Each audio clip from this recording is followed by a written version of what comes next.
ಎಲ್ಲಾ ಗೃಹರಾಶಿಯವರಿಗೆ ಶುಭ ಸುದ್ದಿ. ಹೌದು, ನಾಳೆ ನಿಮ್ಮ ಖಾತೆಗಳಿಗೆ ಗೃಹಲಕ್ಷ್ಮಿ ಯೋಜನೆಯ ಒಟ್ಟು 3 ಕಂತುಗಳು ಅಂದ್ರೆ ಒಟ್ಟು 600 ರೂಪಾಯಿಗಳು ಹಣ ಜಮಾ. ಹೌದು ಸ್ನೇಹಿತರೆ, ಕೊನೆಗೂ ರಾಜ್ಯ ಸರ್ಕಾರದಿಂದ ಗೃಹಲಕ್ಷ್ಮಿಗೆ ಭರ್ಜರಿ ಬಂಪರ್ ಗುಡ್ ನ್ಯೂಸ್. ಹೌದು, ನಾಳೆ ನಿಮ್ಮ ಬ್ಯಾಂಕ್ ಖಾತೆಗಳಿಗೆ 14 ಕಂತಿನ ಹಣ ಒಟ್ಟು 600 ರೂಪಾಯಿಗಳು ನಿಮ್ಮ ಬ್ಯಾಂಕ್ ಖಾತೆಗೆ ಜಮಾ ಆಗುತ್ತಂತೆ. ಹೌದು, ಮೊನ್ನೆ ಏನು ಗೃಹಲಕ್ಷ್ಮಿ ಯೋಜನೆ ಹಣ ಆಯಾ ತಾಲೂಕು ಕಚೇರಿಗಳಿಂದ ಹಣವನ್ನು ಕೊಡ್ತೀವಿ ಅಂತ ಹೇಳಲಾಗಿತ್ತು. ಆದ್ರೆ ಈಗ ಬೇರೆ ಹೊಸ ಅಪ್ಡೇಟ್ಸ್ ಅನ್ನ ರಾಜ್ಯ ಸರ್ಕಾರ ಕೈಗೊಂಡಿದೆ. ಹೌದು ಸ್ನೇಹಿತರೆ, ಏನಿದು ಈ ಹೊಸ ಅಪ್ಡೇಟ್ಸ್? ಹಾಗೆ ನಾಳೆ ರಾಜ್ಯ ಸರ್ಕಾರ ಯಾವ ಮಹಿಳೆಯರಿಗೆ ಗೃಹಲಕ್ಷ್ಮಿ ಯೋಜನೆಯ ಹಣವನ್ನು ಬಿಡುಗಡೆ ಮಾಡುತ್ತಾರೆ, ಹಾಗೆ ಯಾವ ಜಿಲ್ಲೆಗಳಿಗೆ ಹಣವನ್ನು ಬಿಡುಗಡೆ ಆಗುತ್ತೆ ಅಂತ ಕ್ಲಿಯರ್ ಆಗಿ ನೋಡ್ತಾ ಹೋಗೋಣ. ಹೌದು ಸ್ನೇಹಿತರೆ, ಸೊ ಮೊನ್ನೆ ತಾನೇ ನಡೆದ ಸಭೆಯಲ್ಲಿ ಗೃಹಲಕ್ಷ್ಮಿ ಯೋಜನೆ ಹಣವನ್ನು ಆಯಾ ತಾಲೂಕು ಕಚೇರಿಗಳ ಮೂಲಕ ಮಹಿಳೆಯರಿಗೆ ಗೃಹಲಕ್ಷ್ಮಿ ಯೋಜನೆ ಹಣವನ್ನು ಕೊಡ್ತೀವಿ ಅಂತ ಹೇಳಲಾಗಿತ್ತು. ಆದ್ರೆ ರಾಜ್ಯ ಸರ್ಕಾರ ಇಲ್ಲಿ ಬೇರೆ ಹೊಸ ಅಪ್ಡೇಟ್ಸ್ ಅನ್ನು ಮಾಡಿದ್ದಾರೆ. ಸೊ ಬನ್ನಿ ನೋಡೋಣ, ಈ 14 ಕಂತಿನ ಹಣ ಬಂದಿಲ್ಲ ಅಂತ ಯಾವೆಲ್ಲ ಮಹಿಳೆಯರು ವೇಟ್ ಮಾಡ್ತಾನೆ ಇದ್ದೀರಾ, ಹಾಗೆ 17 ಮತ್ತು 18 ಕಂತಿನ ಹಣ ಬಂದಿಲ್ಲ ಅಂತ ಇದ್ದವರು ತಪ್ಪದೆ ಈ ವಿಡಿಯೋವನ್ನು ಕೊರವರೆಗೂ ನೋಡಿ. ಹಾಗಿದ್ರೆ ಮಾತ್ರ ಫುಲ್ ಇನ್ಫಾರ್ಮೇಶನ್ ನಿಮಗೆ ಅರ್ಥ ಆಗುವಂತದ್ದು. ಬನ್ನಿ ವಿಡಿಯೋವನ್ನು ಶುರು ಮಾಡೋಣ. ಅದಕ್ಕಿಂತ ಮುಂಚೆ ನೀವಿನ್ನು PKV ಕನ್ನಡ ಯೂಟ್ಯೂಬ್ ಚಾನಲ್ಗೆ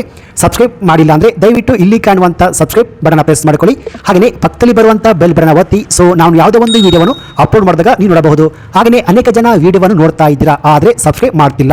ದಯವಿಟ್ಟು ಸಬ್ಸ್ಕ್ರೈಬ್ ಮಾಡ್ಕೊಳ್ಳಿ, ಯಾಕೆಂದ್ರೆ ನೀವು ಮಾಡುವ ಒಂದೇ ಒಂದು ಲೈಕ್ ಮತ್ತೆ ಸಬ್ಸ್ಕ್ರೈಬ್ ಇಂದ ನಿಮಗೆ ಇದೇ ರೀತಿಯಾದ ಉಪಯುಕ್ತ ಮಾಹಿತಿಗಳು ಕಂಟಿನ್ಯೂ ಆಗಿ ಸಿಗುತ್ತೆ. ಇಲ್ಲಿ ಟಿವಿ ಮಾಧ್ಯಮಗಳಲ್ಲಿ ನೀವು ನೋಡಿರಬಹುದು, ಗೃಹಲಕ್ಷ್ಮಿ ಯೋಜನೆಯ ಹಣ ತುಂಬಾನೇ ವಿಳಂಬ ಆಗುತ್ತಿರುವುದಕ್ಕೆ ಸಂಬಂಧಪಟ್ಟಂತೆ ರಾಜ್ಯದ ಮಹಿಳೆಯರು ತುಂಬಾನೇ ಆಕ್ರೋಶವನ್ನು ವ್ಯಕ್ತಪಡಿಸ್ತಾ ಇದ್ದಾರೆ. ಇಲ್ಲಿ ಗ್ಯಾರಂಟಿ ಸ್ಕೀಮ್ ನ ಹಣ ಕೊಟ್ಟರೆ ಕೊಡಿ, ಇಲ್ಲಾಂದ್ರೆ ಸ್ಟಾಪ್ ಮಾಡಿ. ಗೃಹಲಕ್ಷ್ಮಿ ಯೋಜನೆಯ ಹಣ ಬರುತ್ತೆ ಅಂತ ಕಾದು ಸಾಕಾಗಿದೆ ಅಂತ ರಾಜ್ಯದ ಮಹಿಳೆಯರು ತುಂಬಾನೇ ಆಕ್ರೋಶವನ್ನು ರಾಜ್ಯ ಸರ್ಕಾರಕ್ಕೆ ವ್ಯಕ್ತಪಡಿಸ್ತಾ ಇದ್ದಾರೆ ಸ್ನೇಹಿತರೆ. ಸೊ ಇಲ್ಲಿ ಇದನ್ನು ಅರಿತ ರಾಜ್ಯದ ಸರ್ಕಾರ ಈಗ ಹೊಸ ತೀರ್ಮಾನವನ್ನು ಕೈಗೊಂಡಿದ್ದಾರೆ. ಗೃಹಲಕ್ಷ್ಮಿಗೆ ಭರ್ಜರಿ ಬಂಪರ್ ಗುಡ್ ನ್ಯೂಸ್ ಅಂತಾನೆ ಹೇಳಬಹುದು. ಹೌದು ಸ್ನೇಹಿತರೆ, ನಾಳೆ ನಿಮ್ಮ ಖಾತೆಗಳಿಗೆ ಒಟ್ಟು 3 ಕಂತುಗಳಲ್ಲಿ 2 ಕಂತುಗಳು ಅಂದ್ರೆ 16 ಮತ್ತು 17 ಕಂತಿನ ಹಣ ಒಟ್ಟು 600 ರೂಪಾಯಿಗಳಲ್ಲಿ 400 ರೂಪಾಯಿ ನಿಮ್ಮ ಬ್ಯಾಂಕ್ ಖಾತೆಗೆ ಜಮಾ ಆಗಲಿದೆ. ಹೌದು, ಇಲ್ಲಿ ಮಾಧ್ಯಮಗಳಿಂದ ಸಿಕ್ಕಿರುವ ಮಾಹಿತಿ ಪ್ರಕಾರ 14 ಕಂತಿನ ಹಣ ಬರದೆ 3 ತಿಂಗಳೇ ಆಗಿದೆ. ಹಾಗೆ ಫೆಬ್ರವರಿ ಇವತ್ತಿಗೆ ಈ ತಿಂಗಳಿಗೆ 12ನೇ ಕಂತಿನ ಹಣ ಮಹಿಳೆಯರ ಬ್ಯಾಂಕ್ ಖಾತೆಗೆ ಜಮಾ ಆಗಬೇಕಿತ್ತು.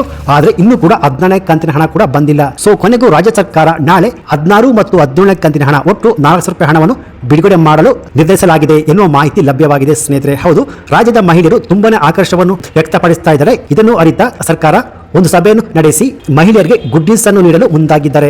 ಹೌದು, ಹಾಗಾದ್ರೆ ನಾಳೆ ಎಷ್ಟು ಕಂತುಗಳ ಹಣ ಜಮಾ ಆಗುತ್ತೆ ಅಂದ್ರೆ ಒಟ್ಟು 3 ಕಂತುಗಳಲ್ಲಿ 2 ಕಂತುಗಳು ಅಂದ್ರೆ 16 ಮತ್ತು 17 ಕಂತಿನ ಹಣವನ್ನು ಬಿಡುಗಡೆ ಮಾಡಲು ರಾಜ್ಯ ಸರ್ಕಾರ ತೀರ್ಮಾನವನ್ನು ಕೈಗೊಂಡಿದ್ದಾರೆ. ಹಾಗೆಯೇ ಯಾವೆಲ್ಲ ಮಹಿಳೆಯರಿಗೆ 15ನೇ ಕಂತಿನ ಹಣ ಬಂದಿಲ್ಲ, ಪೆಂಡಿಂಗ್ ಇದೆಯೋ, ಅಂದ್ರೆ ಯಾವೆಲ್ಲ ಮಹಿಳೆಯರಿಗೆ IT GST ಅಂದ್ರೆ ಶೋ ಆಗ್ತಿದೆಯೋ, ಅಂದ್ರೆ ಬಡ ಮಹಿಳೆಯರು ಕೂಡ IT GST ಅಂತ ಟೆಕ್ನಿಕಲ್ ಸಮಸ್ಯೆಯಿಂದ ಶೋ ಆಗ್ತಿತ್ತು, ಅವರಿಗೆ 15ನೇ ಕಂತಿನ ಹಣ ಸರ್ವ ಸಮಸ್ಯೆಯಿಂದ ಪೆಂಡಿಂಗ್ ಇತ್ತು. ಸೊ ಅವರಿಗೆ 15, 16, 17 ಒಟ್ಟಾರೆ 600 ರೂಪಾಯಿಗಳು. ಹಾಗೆ ಯಾವೆಲ್ಲ ಮಹಿಳೆಯರಿಗೆ 15ನೇ ಕಂತಿನ ಹಣ ಜಮಾ ಆಗಿದೆ ಅವರಿಗೆ 16, 17.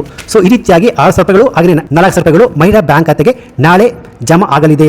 ಹೌದು ಸ್ನೇಹಿತರೆ, ಸೊ ಇಲ್ಲಿ ಯಾವೆಲ್ಲ ಮಹಿಳೆಯರಿಗೆ ನಾಳೆ ಅಮೌಂಟ್ ಬಂದಿಲ್ಲ, ಸೊ ಒಮ್ಮೆ ನಿಮ್ಮ ಹತ್ತಿರದ ಮಹಿಳಾ ಮತ್ತು ಮಕ್ಕಳ ಕಲ್ಯಾಣ ಇಲಾಖೆ ಅಲ್ಲೋಗ್ಬಿಟ್ಟು ನಿಮ್ಮ ಫ್ಯಾಮಿಲಿ ಯಾರಾದರೂ ರೇಷನ್ ಕಾರ್ಡ್ ಮೆಂಬರ್ ಯಾರಾದರೂ IT GST ಫೈಲ್ ಮಾಡ್ತಾ ಇದ್ದಾರೋ ಅಥವಾ ನಿಮ್ಮ ಬ್ಯಾಂಕಿನ ಅಕೌಂಟ್ಗೆ Aadhaar card ration card link ಆಗಿದೆಯೋ ಒಮ್ಮೆ ಚೆಕ್ ಮಾಡಿಸಿಕೊಳ್ಳಿ ಸ್ನೇಹಿತರೆ. ಯಾಕೆಂದ್ರೆ ಯಾರ್ದು ಆಧಾರ್ ಮ್ಯಾಪಿಂಗ್ ಆಗಿಲ್ವೋ, KYC ಆಗಿಲ್ವೋ ಅವ್ರಿಗೆ ಗೃಹಲಕ್ಷ್ಮಿ ಯೋಜನೆಯ ಹಣವನ್ನು ಬರುವುದಿಲ್ಲ. ಯಾಕೆಂದ್ರೆ ಮಹಿಳೆಯರಿಗೆ DBT ಮೂಲಕನೇ ಈ ಗೃಹಲಕ್ಷ್ಮಿ ಯೋಜನೆಯ ಗ್ಯಾರಂಟಿ ಸ್ಕೀಮ್ ಹಣ ಜಮಾ ಆಗುತ್ತಿರುವುದು. ಸೊ ಆದ್ರಿಂದ ನಿಮ್ಮ ಆಧಾರ್ ಕಾರ್ಡ್ ಬ್ಯಾಂಕಿನ ಅಕೌಂಟ್ಗೆ ಹಾಗೆ ಆಧಾರ್ ಮ್ಯಾಪಿಂಗ್ ಆಗುವುದು ಕಡ್ಡಾಯವಾಗಿದೆ ಸ್ನೇಹಿತರೆ. ಸೊ ನಾಳೆ ರಾಜ್ಯ ಸರ್ಕಾರ ಮಹಿಳೆಯರಿಗೆ ಬಂಪರ್ ಗುಡ್ ನ್ಯೂಸ್ ಅನ್ನು ನೀಡಲು ಮುಂದಾಗಿದ್ದಾರೆ. ಹಾಗೆಯೇ ನಾಳೆ ಯಾವ ಜಿಲ್ಲೆಗಳಿಗೆ ಗೃಹಲಕ್ಷ್ಮಿ ಯೋಜನೆಯ ಹಣ ಜಮಾ ಆಗುತ್ತೆ ಅಂದ್ರೆ ಸ್ನೇಹಿತರೆ, ಮಾಧ್ಯಮಗಳಿಂದ ಸಿಕ್ಕಿರುವ ಮಾಹಿತಿ ಪ್ರಕಾರ ಕೆಲವೊಂದು ಜಿಲ್ಲೆಗಳಿಗೆ ಅಂದ್ರೆ ಹಂತವಾಗಿ ರಾಜ್ಯದ ಎಲ್ಲಾ ಜಿಲ್ಲೆಗಳಿಗೂ ಗೃಹಲಕ್ಷ್ಮಿ ಯೋಜನೆಯ ಹಣ ಜಮಾ ಆಗುತ್ತಂತೆ ಸ್ನೇಹಿತರೆ. ಸೊ ಇದು ಇವತ್ತಿನ ಗೃಹಲಕ್ಷ್ಮಿ ಯೋಜನೆಗೆ ಸಂಬಂಧಪಟ್ಟಂತೆ ಸಿಕ್ಕಿರುವ ಹೊಸ ಲೇಟೆಸ್ಟ್ ಅಪ್ಡೇಟ್ಸ್ ಮಾಹಿತಿ ಆಗಿರುತ್ತೆ. ಸೊ ಈ ಮಾಹಿತಿ ನಿಮಗೆ ಇಷ್ಟ ಆಗಿದ್ರೆ ಈ ವಿಡಿಯೋಗೆ ಒಂದು ಲೈಕ್ ಕೊಟ್ಟು ಈ ವಿಡಿಯೋನ ಆದಷ್ಟು ಎಲ್ಲರಿಗೂ ಶೇರ್ ಮಾಡಿ. ಹಾಗೆ ಇದೇ ರೀತಿಯಾದ ಉಪಯುಕ್ತ ಮಾಹಿತಿಗೆ ಕೂಡಲೇ PKV ಕನ್ನಡ ಯೂಟ್ಯೂಬ್ ಚಾನಲ್ಗೆ ಸಬ್ಸ್ಕ್ರೈಬ್ ಮಾಡ್ಕೊಳ್ಳಿ. Thanks for watching.